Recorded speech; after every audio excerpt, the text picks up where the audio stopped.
어버이날이었었고요. 오늘은 우리 교회가 지키는 어버이 주일입니다. 어버이 주일은 특별히 우리 부모님들의 은혜를 돌아보는 그런 날이기도 합니다. 여러분들이 잠깐 보신 이 동영상의 그 노래 가사말은 저희 집사람이 쓴 것이고요. 그 곡은 우리 원효연 청년이 그 곡을 지어서 그 어제인가요? 그 전날인가요? 이제 그 메론에 발표가 됐다고 그럽니다. 우리가 효 그러면 보편적으로 유교를 먼저 떠올리게 되는데요. 그런데 실제로 부모님께 효는 공자보다도 1000년이나 더 앞서서 하나님께서 모세를 통해서 말씀하셨습니다. 하나님께서 모세를 통해서 주신 그 십계명을 주실 때요. 그 십계명은 크게 두 단락으로 나누어서 볼 수가 있는데, 첫 번째 부분은 사람이 하나님 앞에 지켜야 될 4가지의 계명이 나옵니다. 1계명, 2계명, 3계명, 4계명은 다 사람이 하나님 앞에서의 지켜야 될 계명이고요. 그리고 두 번째 부분은 사람이 사람에게 지켜야 될 그런 계명인데요. 그 중에서 제일 첫 번째 계명은 내 부모를 공경하라입니다. 십계명의 순서를 보면 제일 먼저 사람이 하나님을 사랑하는 것에 대해서 말씀하시고요. 그 다음으로는 사람을 사랑함에 있어서 제일 먼저 부모님 공경을 말씀하고 있고요. 그리고 그 다음에 이웃사랑을 말씀하셨습니다. 그러므로 참 신앙이라고 하는 것은 제일 먼저 하나님을 사랑하는 것이고요. 그 다음으로는 부모님을 사랑하는 것이고요. 그 다음으로는 이웃을 사랑하는 것입니다. 이 순서는 대단히 중요하고 또 바뀔 수도 없고 또 바뀌어서도 안 된다고 봅니다. 그 다음에 사람에 대한 계명, 첫 번째로 부모 공경에 관한 계명을 주셨는데요. 이 계명은 다른 계명에 없는 아주 특별한 약속이 덤으로 붙어 있는 것을 볼 수가 있습니다. 출애굽기 20장 12절 말씀을 보시면은요, 내 부모를 공경하라. 그리하면 내 하나님 여호와가 내게 준 땅에서 내 생명이 길리라. 여러분, 우리가 오늘 본문의 주인공은 요셉입니다. 여러분, 요셉을 보시기를 바랍니다. 요셉은 아버지에게 효도한 사람 중에 한 명인데요. 요셉은 어떻게 아버지에게 효도를 했을까? 그 요셉의 효도에 대해서 오늘 이 시간에 우리가 함께 돌아보면서 또 우리의 모습을 잘 적용해 보시기를 바랍니다. 요셉은요, 한시도 아버지를 잊지 않았습니다. 효도라고 하는 것이 뭐냐? 부모를 항상 늘 생각해 주는 것입니다. 효도는 말로 하는 것이 아니라는 것이죠. 효도는 마음으로 하는 것입니다. 마음으로 한다는 말은 또 그럼 무슨 뜻일까? 잊지 않는다라고 하는 것이죠. 요셉은 오랜 세월 동안 온갖 고생을 다 했습니다. 노예로 팔리기도 했고요. 또 주인 마님으로부터 유혹을 받기도 했습니다. 또 감옥에 갇히기도 했습니다. 그러나 요셉은 어떤 환경 속에서도 한순간도 아버지를 잊지 않았습니다. 아버지가 살아계신지 아니면 건강하신지 항상 궁금해했습니다.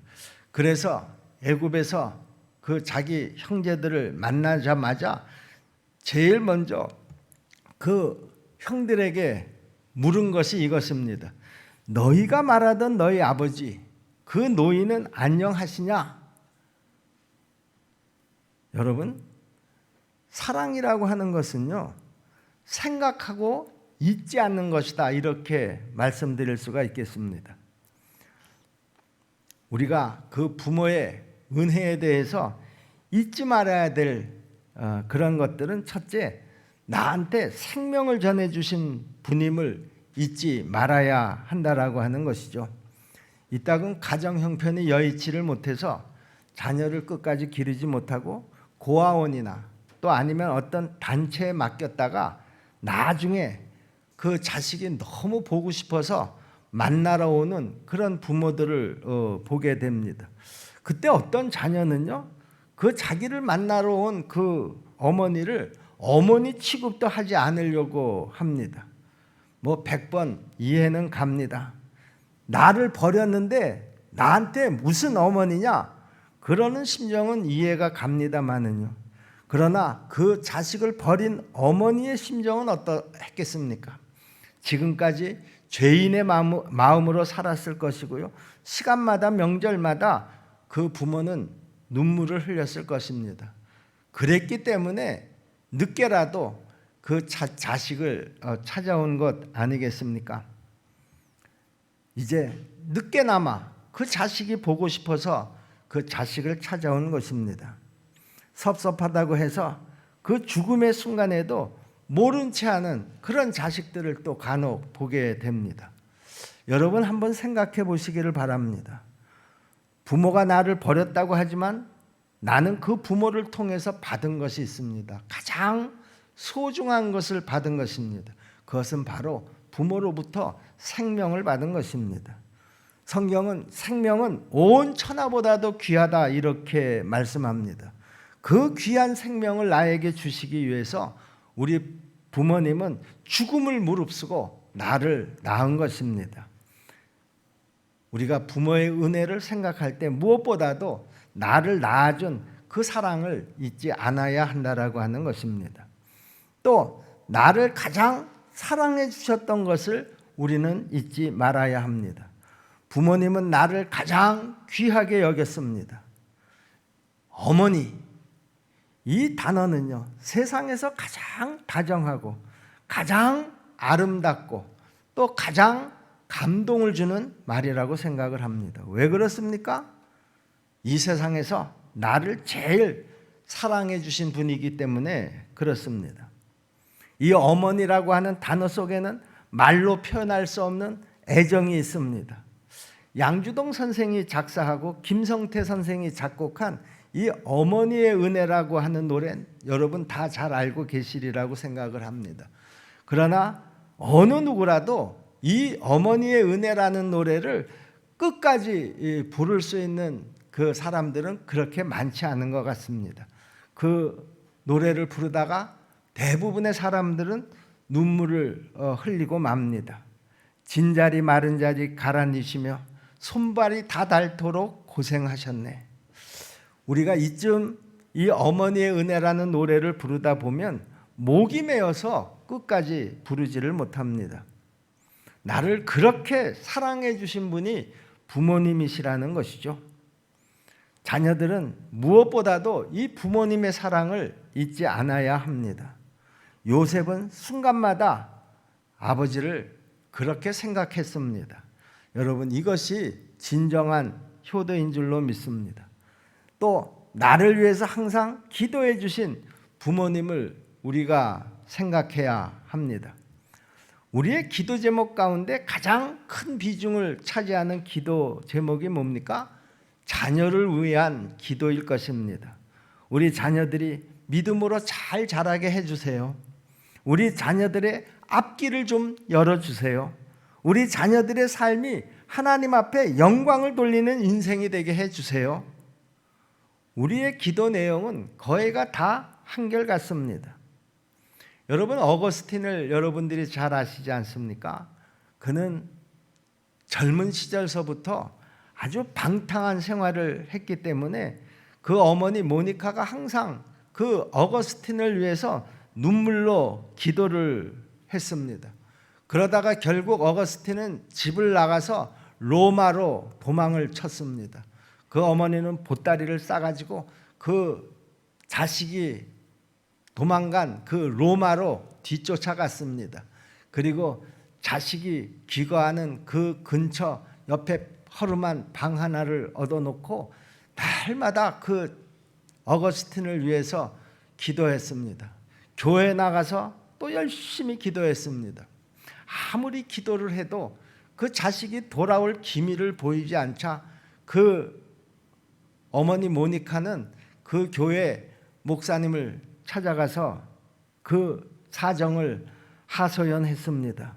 그때 암브로시스 그 목사님이 그 어머니 어거스틴에게 이렇게 위로를 했습니다. 눈물로 기도하는 부모의 기도가 있는 자식은 절대로 망하지 않습니다. 그러니 포기하지 마시고 끝까지 기도하시기를 바랍니다. 그 어머니 모니카가 그 목사님의 그 위로와 권면의 말씀을 듣고 더 열심히 하나님 앞에 매달려 기도할 때 그 어머니 모니카가 응답을 받았습니다. 여러분이 잘 아시는 대로 그 어거스틴은 이제 그 살아가던 삶의 방식을 완전히 바꾸고 신앙으로 돌아와서 나중에는 성자가 되었던 것입니다. 여러분, 우리가 나를 위해서 기도해 주시는 그 부모의 은혜를 잊지 않는 것, 그것이 또 하나의 효도인 것입니다. 그리고 그 마음 자체가 하나님 앞에 복이 되는 줄로 믿습니다. 요셉은요, 또 어떤 방법으로 효도를 했느냐? 아버지에게 기쁨을 드렸습니다. 여러분, 진정한 부모 공경은요, 부모에게 무엇보다도 기쁨을 주는 것입니다. 내가 아무리 출세를 하고 세상적으로 부자가 되었다고 하더라도 그 부모의 마음에 근심을 준다고 하면 그것은 불효인 것입니다. 부모님에게 가장 큰 효도는요, 그 부모님들에게 기쁨을 드리는 것입니다. 여러분, 무엇이 부모의 기쁨일까? 여러분들이 잘 되는 겁니다. 야곱은 요셉이 살아있다라고 하는 것만으로도 기뻤습니다. 또 요셉이 잘 됐다고 하니까 더더욱 기뻤습니다. 우리 부모들은 입만 열면 자식을 자랑하고 싶어 합니다. 그래, 내 아들이 살아있다는 말이냐? 아니, 애굽의 총리가 됐다고? 여러분, 우리는 부모님을 무엇보다도 기쁘게 해드려야 합니다. 부모님을 기쁘게 해드리려고 하면 우리 부모님들이 무엇을 기뻐하는지를 우리가 제대로 알아야 합니다. 첫째는요, 우리가 부모님을 기쁘게 해드리려고 하면 무엇보다도 자식들이 잘 돼야 합니다. 여러분, 살아가면서 이런저런 잘못이나 실수를 저지르지 마시기를 바랍니다. 여러분이 만약에 어떤 그 실수와 잘못으로 인해서 여러분이 잘못된 어떤 그 곳으로 가게 되면 살아계신 부모님들의 마음이 어떻겠습니까? 요셉은 그 어떤 유혹에서도 이겨냈습니다. 어려움도 잘 견뎌냈습니다. 그리고 드디어 성공했습니다. 그러므로 요셉은 그 아버지를 기쁘게 해드렸습니다. 장한 내 아들이라고 그 아버지는 그 아들 요셉을 자랑스러워했습니다. 또 어느 때 부모가 기뻐할까? 자식이 그 부모를 존경할 때 기뻐합니다. 창세기 47장 1절 보시면 아버지를 세상에서 가장 강한 나라 애굽의 왕 앞에 인도를 해서 자기 아버지를 소개를 합니다. 자랑스럽게 이분이 제 아버지입니다. 이렇게 말하는 것은 자기는 이 아버지를 존경한다, 그런 의미입니다.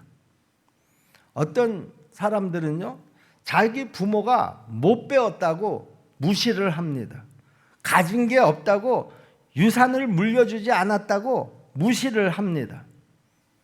여러분, 우리는 우리의 부모의 형편이 어떠하든지 우리 부모를 누구 앞에서나 자랑스럽게 말할 수 있어야 합니다.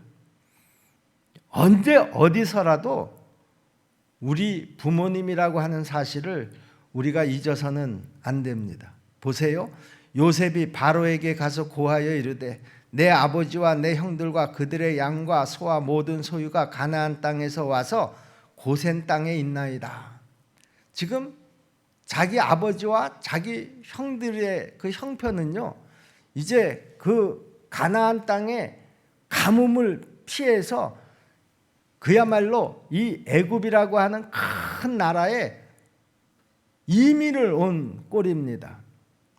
남의 나라에 이민을 온 처지가 뭐 그렇게 자랑스러웠겠습니까? 그러나 요셉은 자기 아버지에 대해서 조금도 부끄러워하지 않고 왕 앞에 당당하게 자기 아버지를 소개하는 것을 우리가 볼 수가 있습니다. 여러분들은 여러분의 부모님들을 누구 앞에서도 자랑스럽게 소개할 수 있습니까? 미국의 대통령 에브라함 링컨 대통령을 여러분들이 다 잘 아실 겁니다. 이 에브라함 링컨 대통령이 드디어 선거에서 당선이 되었습니다. 그리고 상원에 나가서 연설을 하게 되었는데요. 그 당시 상원은 그 사회에 주로 귀족에 속하는 사람들이 상원의원에 당선이 되어서 상원을 구성하고 있었습니다. 그가 상원에 나가서 이제 대통령의 자격을 가지고 연설을 시작하려고 하는데 그 상원의원 중에 한 사람이 미스터 링컨, 지금 내가 신고 있는 이 구두는 당신 아버지가 나한테 지어준 것입니다.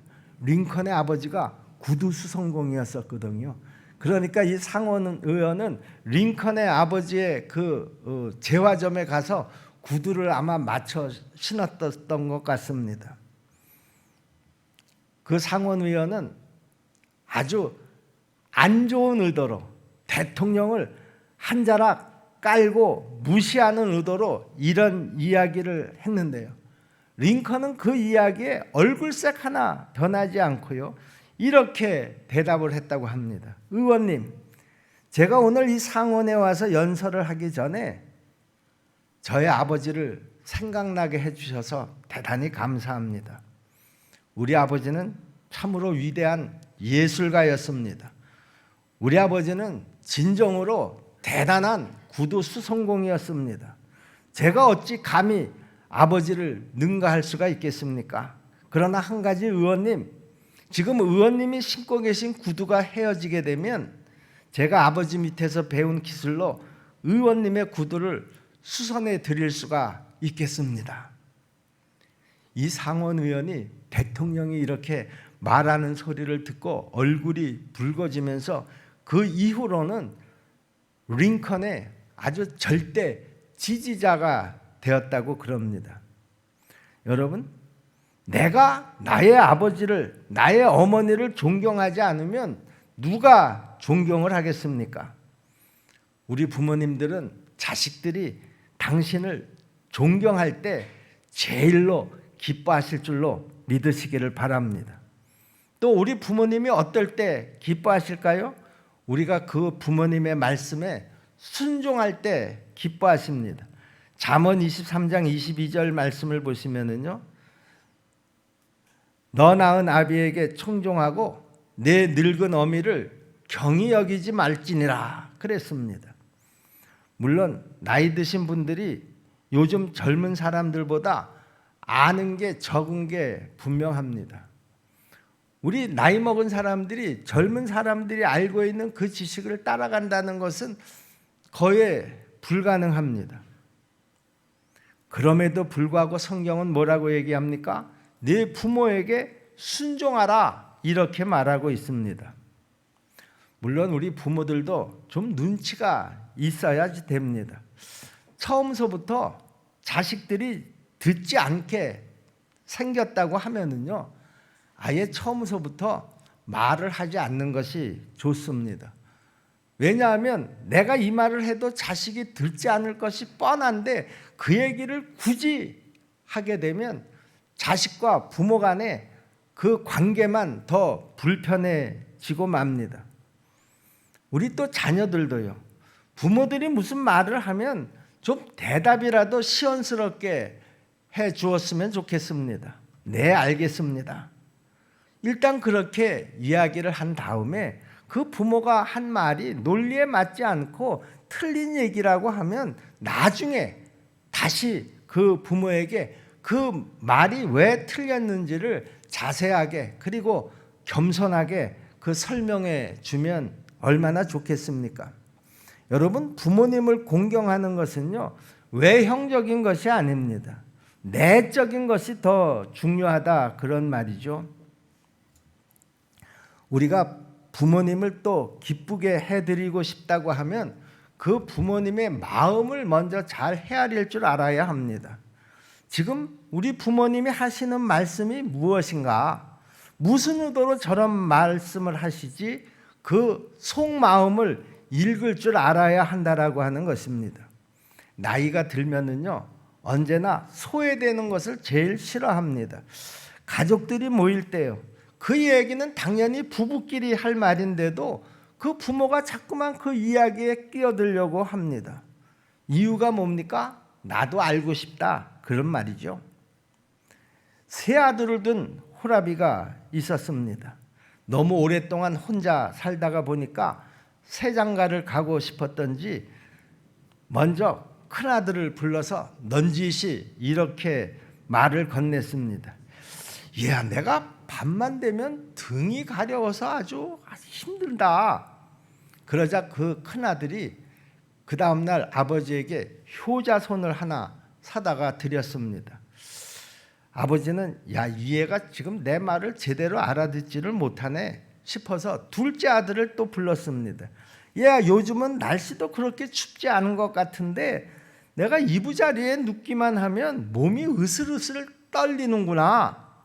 그랬더니 그 다음날 둘째 아들이 전기장판을 사오더라는 겁니다. 며칠 있다가 셋째 아들이 아버지, 제가 좋은 색시를 하나 만나서 이제 이 색시와 결혼을 해야지 되겠습니다 하고 아버지한테 그 인사를 하러 왔습니다. 그때 아버지가 그 셋째 아들에게 뭐라고 하시는가 하면, 야, 이놈아, 장가는 무슨 장가냐? 효자손하고 전기담요만 있으면 되는 거다. 이렇게 호통을 쳤다는 것입니다. 여러분, 마음을 알아야 합니다. 우리 부모님의 그 마음이 무엇인지, 그 속마음이 무엇인지를 잘 읽을 수 있어야 한다라고 하는 것이죠. 또 우리 부모는 형제들 간에 우애가 좋을 때 기뻐하신다라고 하는 것이죠. 아버지 야곱은 요셉을 통해서 형제 간의 우애를 보았습니다. 자기를 팔아서 고생고생하게 만들었던 그 형들이 이제 자기를 찾아왔습니다. 자기는 지금 애굽의 국무총리가 되어 있습니다. 모른 체하고 그들에게 상당한 벌을 줄 수도 있는 그런 자리였습니다. 그런데 요셉은 형제들을 만나고 나서 방성대곡을 하면서 울었다고 창세기 45장 2절에서 그렇게 기록하고 있습니다. 요셉이 큰 소리로 우니 애굽 사람에게 들리며 바로의 궁중에 들리더라. 그 형제들을 만난 것이 너무나 좋아서 감격해서 온 성안이 다 들릴 정도로 그렇게 큰 소리로 울었다는 것이죠. 지금 형들은 동생을 팔았기 때문에 양심의 가책을 느끼고 지금 큰 두려운 마음을 가지고 벌벌 떨고 있습니다. 그러나 요셉은 오히려 그런 형들에게 위로의 말을 합니다.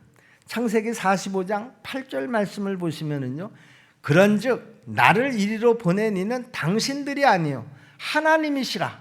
하나님이 나를 바로에게 아버지로 삼으시고 그 온 집의 주로 삼으시며 애굽 온 땅의 통치자로 삼으셨나이다.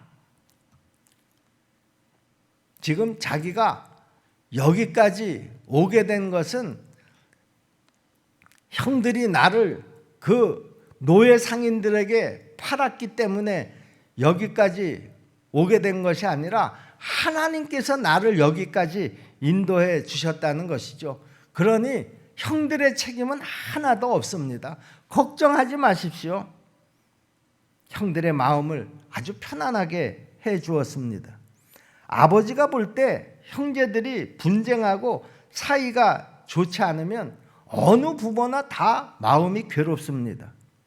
그러나 형제들이 서로 위해주고 도와주면서 살려고 하면 부모의 마음은 그렇게 안도할 수가 없고 그렇게 기쁠 수가 없는 것입니다. 지금 여러분 형제지간에 그런 관계는 어떻습니까?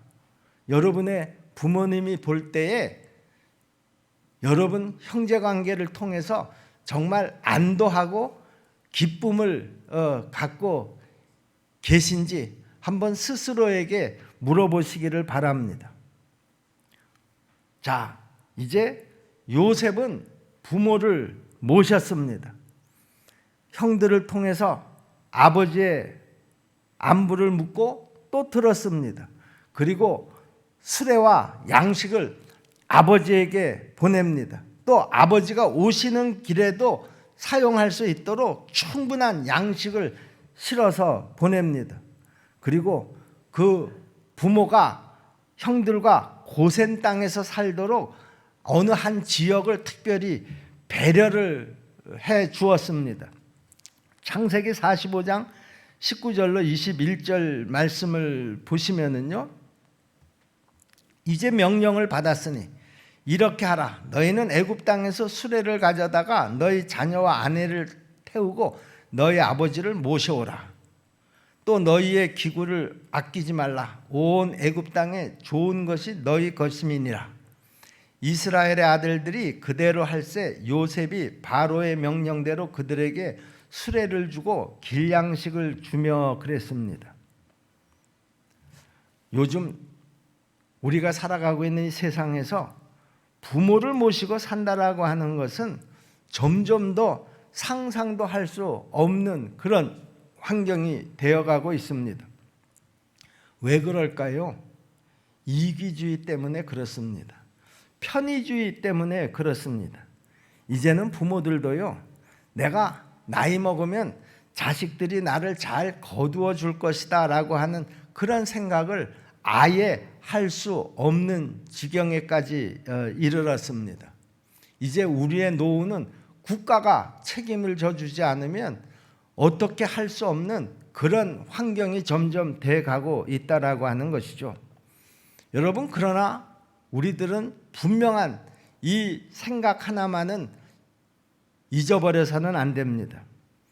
내가 직접 부모를 모시지 못한다고 하더라도 내가 부모를 모셔야 된다라고 하는 그 정신은 가지고 있어야 한다라고 하는 것이죠. 내가 부모를 대할 때에 그 부모를 부담스러운 존재로 볼 것이 아니라 내가 꼭 섬겨야 할 뿐이라는 것을 잊지 않아야 한다라고 하는 것이죠. 내가 살아계신 부모를 모른 채 한다고 하면 이 세상에 누구도 우리 부모를 돌볼 사람은 없을 것입니다. 여러분, 내 부모니까 당연히 내가 모셔야 되지 않겠느냐 그런 말이죠.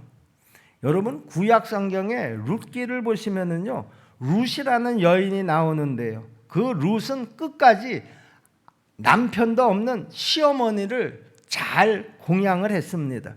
그리고 그가 받은 축복은 이루 말할 수가 없습니다.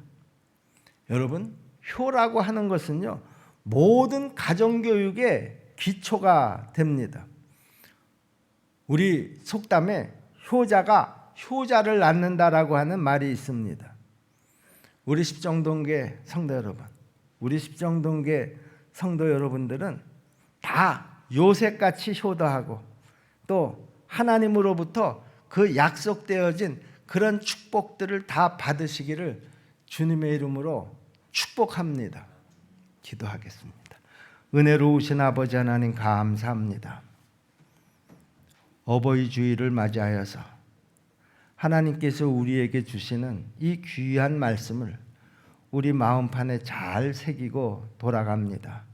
듣는 것으로 그치지 않게 하시고 말하는 것으로 그치지 않게 하시고 이 말씀들이 우리의 삶에 또 우리의 부모들을 섬기는 데에 그대로 적용이 될 수 있도록 도와주시옵소서. 실천하는 말씀이 될 수 있도록 우리를 인도하여 주시옵소서. 예수님의 이름으로 믿고 기도하옵나이다. 아멘.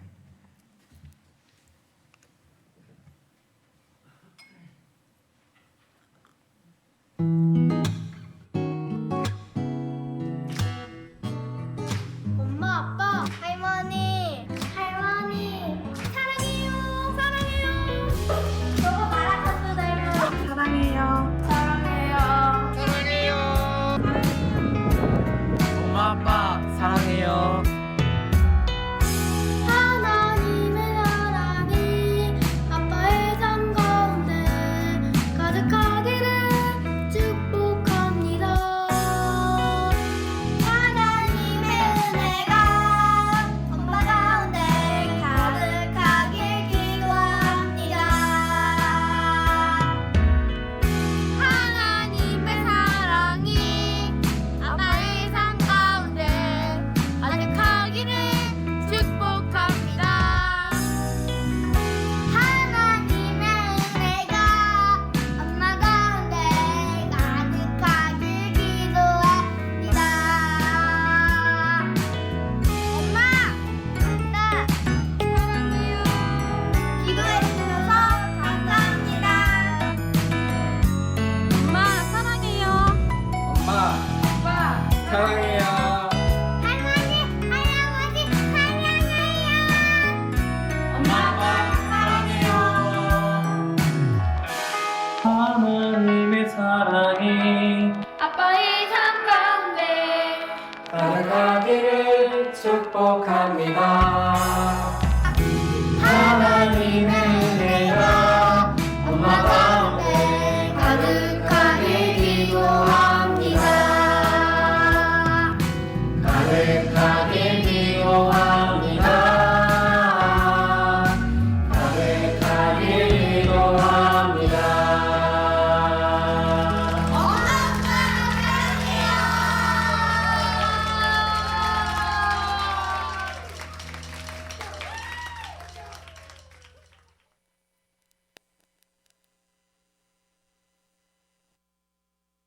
님 감사합니다.